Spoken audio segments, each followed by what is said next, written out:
This adventure begins aboard an enormous luxury cruise ship named Poseidon, a floating palace with countless floors capable of carrying more people than one could imagine, so expensive that only the ultra-wealthy could afford tickets costing hundreds of thousands of pounds. Politicians, businessmen, and elite guests were all on board, enjoying themselves because New Year's Eve was just hours away and a grand celebration had been planned. Everyone was eagerly waiting to welcome the new year, unaware that their lives were about to change forever. Along with scenes of the ship, the control room is shown, where captains and crew members constantly monitored the ship's systems, responsible for every aspect of its safety. Suddenly, one captain sensed something strange, noticing an unusual change in the ship's movement, and immediately ordered the crew to check all directions. At first, nothing seemed wrong, but something massive was clearly approaching from ahead. From a distance, it looked like a small wave, but as it came closer, its terrifying size became clear, towering high enough to swallow entire buildings. Realizing the danger, the captain tried to turn the ship away, now fully aware that this was no ordinary wave but a tsunami rushing straight toward them. Stunned by the sight and with very little time left, they attempted to steer the ship away and brace for impact, hoping the massive vessel could absorb the shock, but the wave was far too powerful, so enormous that it briefly blocked out the moon itself. Within seconds, it slammed into the cruise ship with unbelievable force, violently shaking it and flipping it over on its axis, sending the upper decks crashing into the water. The ship's luxury interiors were destroyed, passengers were badly injured, and many froze in panic, unable to react, creating a nightmare beyond imagination and causing losses worth billions of dollars. The waves hit with such force that a smaller ship would have sunk instantly, and only the massive size of this cruise ship kept it afloat for a while, though not for long. Inside, passengers were thrown around repeatedly until the ship finally overturned and stabilized upside down, leaving the interior completely devastated. An officer then began giving instructions, urging everyone not to panic, reassuring them that the ship would not sink immediately and that the captain had already alerted rescue teams who could arrive at any moment. He told them to stay strong, wait for help, and support each other, but the fear that had settled into the passengers' hearts was something that would never truly fade, and it was possible that these words were spoken only to keep them calm. Because the overturned cruise ship was slowly sinking deeper into the water, it was clear they had only a limited amount of time to escape, and there was no guarantee the rescue team would arrive in time, leaving them almost completely trapped. Amid the chaos inside the ship, a man named Dale is introduced, who wasn't extremely wealthy but had spent all his savings to be on this cruise, and now, seeing the deadly situation, he desperately wanted to get out alive. With no intention of dying there, Dale began taking important items from the pockets of dead officers, including a knife and other tools that could help later, but a young boy noticed him and asked why he was doing such things in such a dangerous situation. Dale bluntly told the child that staying there would achieve nothing and that he knew a way out, shocking the boy, who immediately ran to bring his mother. As Dale was about to leave, the boy's mother confronted him, asking what he knew and insisting that if he had an escape route, he should tell them too, even though she mentioned that the officer had clearly said no one could leave. Dale explained that there might be a way out because the ship had completely flipped over, meaning the lower section was now above the water, and to escape they would somehow need to reach what used to be the bottom of the ship. As Dale spoke, a businessman named Robert joined them, eager to escape as well, followed by an elderly man named Mike, an architect who understood ship structures and warned that given the way the ship had capsized, it would sink within a few hours, leaving them very little time. Robert and Mike kept pressing Dale about his plan, and Dale admitted that near the propeller area there had once been an opening that could lead outside, though he wasn't sure of the exact route to reach it. Robert then demanded that Dale take him to the disco area first, where his daughter was trapped, saying he would rescue her before moving on together, but Dale refused to take such a risk, knowing every passing minute brought them closer to death. Despite Dale's repeated refusals, Robert begged him, insisting they should stay together instead of splitting up,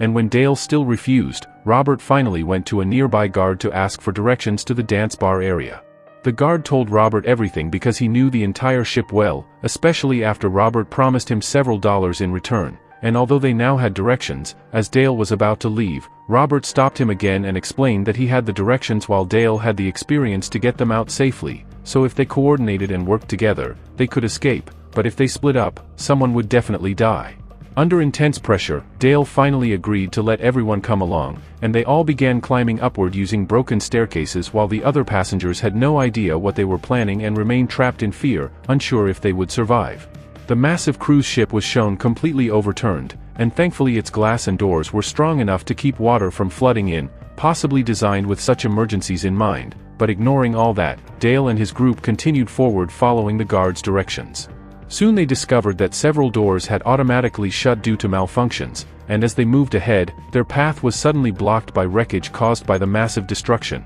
with bodies of passengers and crew scattered everywhere, which they carefully pushed aside to keep moving. Eventually, Dale and Robert found an elevator shaft and tried to open it, realizing the elevator car itself wasn't there, but if they could access the other side, they could move forward, so Dale placed a small table tightly into the gap and used an iron rod to try opening the door, but after repeated failed attempts, he looked to Robert for what to do next. At that moment, Robert and Mike noticed that the elevator door on the upper floor was slightly open, meaning if they could reach it, they could open it easily, so the entire group worked together, helping each other climb up. Dale, Robert, and the young girl named Louise managed to reach the upper level, making it seem like they would survive, but Mike and the guard were still below, and as Robert and Mike tried to pull them up, the table suddenly collapsed and was completely destroyed, leaving Mike and the guard hanging helplessly. Dale managed to grab Mike while the guard held onto Mike's legs, but their position was impossible, as they could neither pull them up nor send them back down. Despite desperate efforts by Dale and Robert, it was extremely difficult, and to make matters worse, the elevator above began descending due to a malfunction,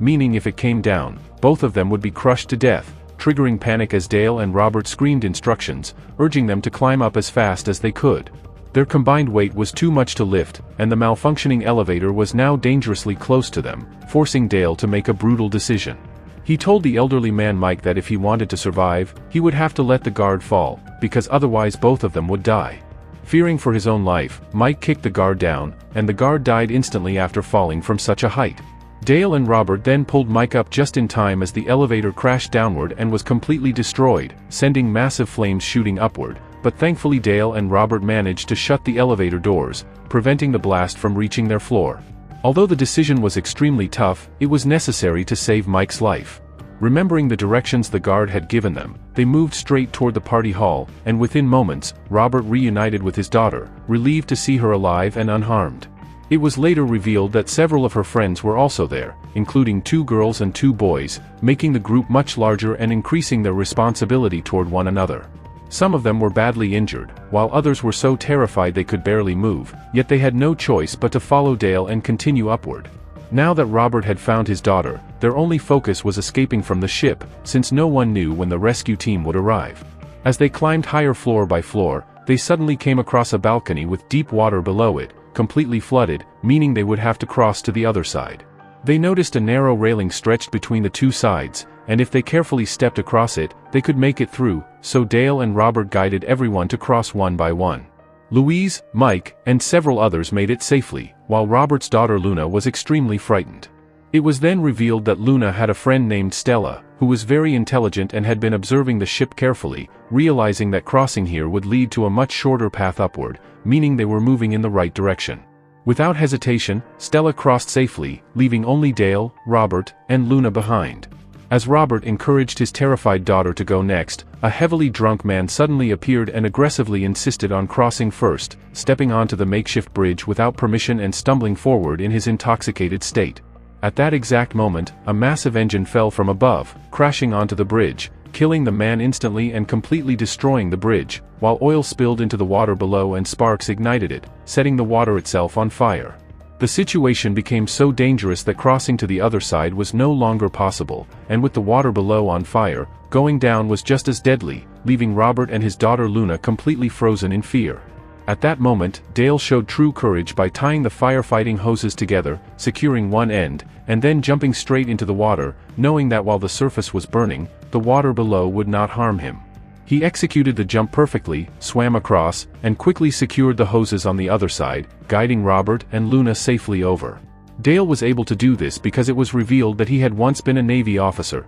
serving for many years before leaving the force for unknown reasons. Now safely across, they continued moving upward, believing that at this pace they would soon reach the top and escape, but disaster struck again without warning. Suddenly, the massive cruise ship's walls and mirrors began shattering, water flooded inside at an alarming rate, and many passengers were killed as screams echoed everywhere with no one able to save them. From above, Dale and his group witnessed the horror, praying only to reach the top floor and escape as fast as possible, but as the water kept rising, their fear grew, forcing them to move even faster. Many paths were now blocked by flooding, leaving them with very few options, until after searching desperately, Robert discovered a ventilation area that was completely dry and seemed like a possible route upward. The problem was that it was extremely narrow and could only allow one person through at a time, so with no other choice, Robert took the initiative and crawled in first, calling the others to follow, with everyone entering one by one and Dale bringing up the rear. Dale had no idea what was about to happen next, because as they moved forward, water began rushing in from behind, rapidly filling the ventilation shaft, and if they failed to find an exit quickly, everyone inside would drown. As Robert moved ahead, he spotted an opening and tried desperately to open it, but it was secured with tight screws that had to be loosened for the barrier to open, and despite repeated attempts, he failed because his hands could not reach properly. Below him, Dale was being submerged by the rising water and screamed for help, forcing Robert to notice the small boy nearby, realizing that only he might be able to reach the screws. If the boy could reach inside and try to loosen the screws, it might work, so he was quickly lifted up and began trying to open them, but it wasn't easy at all because it required a lot of force. Time kept slipping away as the water level continued to rise, until suddenly Luna's friend Stella handed over her necklace, a cross pendant, which Robert gave to the boy so he could use it as a tool to slowly turn the screws. Below them, Dale was moments away from drowning when the barrier finally opened, and everyone quickly moved into the chamber so they could go upward, after which the opening was shut again. However, the water did not stop rising, making it clear that they could not return through the ventilation shaft they had come from. At first, they believed this was the route to the upper floor, but in reality, they had entered a massive tank that was a crucial part of the cruise ship, and there was no visible exit anywhere, causing panic to spread as water kept rising from below. To reach the upper levels, they had to find a way out of this tank, and this was when Dale, using his extensive Navy knowledge, carefully examined the chamber and explained that it was a ballast tank used to control the ship's balance. He told them that when balance needed to be adjusted, water was filled into this chamber, and once it completely filled, a circular opening in the center would automatically open, allowing passage to the other side. In simple terms, the tank had to be filled with water first, a terrifying idea for everyone, especially Luna, because if the opening failed to activate, they would all drown. Dale made it clear that there was no other option and that taking this risk was the only way out, and after a moment of hesitation, the others agreed and quickly began flooding the entire tank with water. Slowly, the entire tank filled with water and everyone was submerged, yet the opening still hadn't activated,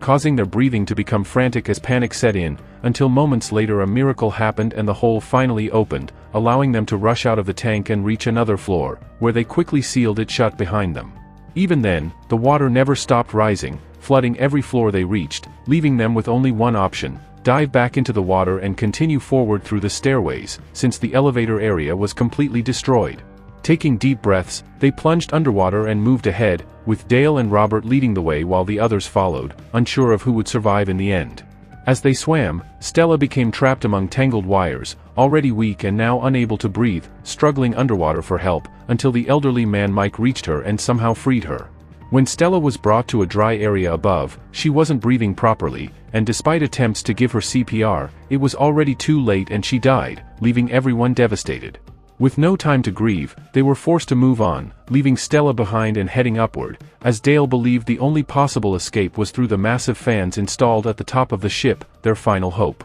While climbing, they witnessed the horrifying state of the ship, surrounded by water and countless human bodies, with unimaginable loss of life. Eventually, the group reached the top floor, and the exit they had been searching for was right in front of them, but it was completely submerged in water, making escape impossible because the opening was too far away for anyone to reach without oxygen. Dale was stunned, realizing the only plan he had counted on had failed, leaving him hopeless and convinced they were all going to die. The others moved to a safer spot nearby and sat with their heads down in despair, until Robert approached Dale and suggested that going even higher might reveal another way out, but Dale insisted there was no other route, knowing the ship's structure well and believing their deaths were inevitable. Robert thanked Dale for everything he had done, accepting their fate without fear, as everyone felt too hopeless to try again, when suddenly the scene shifted to the engine room, where a massive explosion erupted due to multiple short circuits that destroyed the electronic systems. The explosion was extremely dangerous, but it unexpectedly caused the emergency area to open,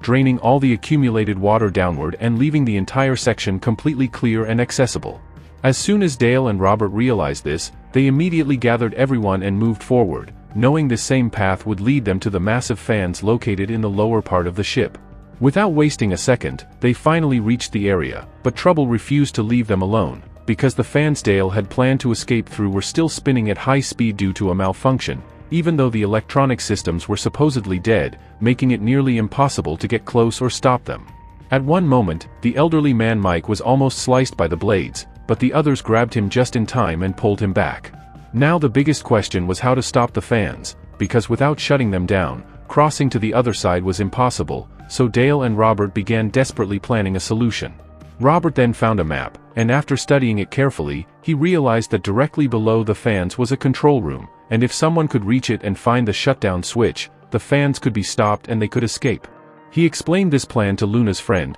but it was extremely risky because the entire floor was flooded, meaning whoever went down would have to hold their breath underwater for a long time, with very slim chances of survival. After thinking it through, Luna's friend volunteered to go instead of Robert, knowing how dangerous it was, which led to an intense argument about whether it was even possible. Luna arrived there as well and broke down in tears, realizing that if her friend went inside, he might never come back, but he calmly told her that someone had to do it and he was ready to take that risk. Robert watched his daughter crying for the boy, realizing she cared deeply for him, and unable to see her in pain, Robert himself jumped into the water, choosing to enter the control room alone to shut down the fans. Meanwhile, Dale began searching for the woman's young son, who could barely swim, growing increasingly worried, and after searching frantically for some time, they finally managed to find the boy. The woman brought her young son up to the higher level, while Dale insisted that the entire group stay together, because if they split up, they could get lost and would not be able to help each other in time. Even Dale, who was right there with everyone, could not figure out how to shut down the massive fans, because whenever they threw anything toward the blades, the pressure was so powerful that the force of the air pushed it straight back. At this point, it felt like the entire ship was about to sink. Down below, Robert was completely submerged underwater, desperately searching for the control button to stop the fans, but to his shock, the explosion had destroyed the main switch, making it impossible to shut them down directly. Having stayed underwater for so long, Robert was running out of breath and was on the verge of death, but suddenly his eyes caught another control lever, and he realized that if it was turned in the opposite direction, the pressure would push outward instead of pulling inward. Gathering every bit of strength he had left, Robert activated the lever, reversing the direction of the fan, but there was no one there to save him, and he drowned underwater. Above, Dale and the others were still trying to stop the fans when they suddenly noticed the blades reversing direction, and Luna's friend immediately pointed this out to Dale, who quickly came up with a new plan to destroy the fan. He explained that if they threw an object into it now, it would get trapped and cause an explosion, so they stepped back and hurled a cylinder into the spinning blades, triggering a massive blast that finally brought the huge fan to a complete stop. At last, they could clearly see a way out, and without wasting any time, they rushed to the edge and jumped straight into the water. A short distance away, they spotted a lifeboat and quickly climbed inside together, but moments later they realized the massive cruise ship was about to collapse and fall right on top of them, as the upper section was now sinking into the sea. With no time to spare, Dale and his team grabbed the oars and paddled their lifeboat away as fast as possible. Thankfully, the ship did not fall on them, and they managed to reach a safe distance. After firing a flare gun, the rescue team finally spotted them and safely brought them back. However, the number of lives lost in this disaster is beyond imagination. And with that, our story comes to an end.